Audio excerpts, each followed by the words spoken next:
Әлгіше бытақты аш қырқат, қырқма қырқат, қамыр қырқат, бытақты қолданады. Қайтыны материал қырқат, көйнек бытат, çapan bıçak, sonun kurtutkanın kayraktı. Özüme atam öğretken, bunu yağınan, yalpak yağınan daima kaytını bunu bir yalpak yağınan başayağına kayrap dursa, yakşı döt, iki yağından. Ana bunu yağınan, mis yağınan kayradın deyince ötmeye kalat deyip. Bir yağın kayra vağının, daima yalpak yağınan kayrı hücret. Özüm atam öğretken, özümün atam.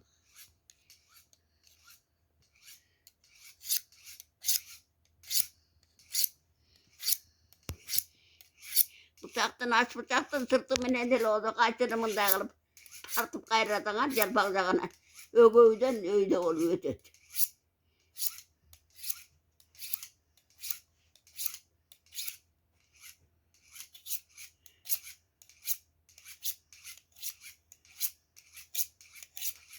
Ana. Ana ki. Ötüp kaldı.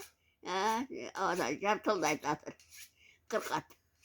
Ama yağından bunu o teğiz yağından kayradığınlar öldü, ötmeye koyuyordu. Hani 100 metre kayradığında bol koydu. Bunu o bet yağında yalpak bet yağına mınday kayradı. Yakşı ötedi. Daima tuşunda hiç yanılmayın. Ötmeye kalkan dele, bu da aç bıçaktın sırtımından ele aç bıçakta alı öyle. Mis yağın emez bir yağ sırtımından ele tartıp bindağır. Bindağır alıp kayrap koyusuyla. Ötüp kalat, çatırat. Ana.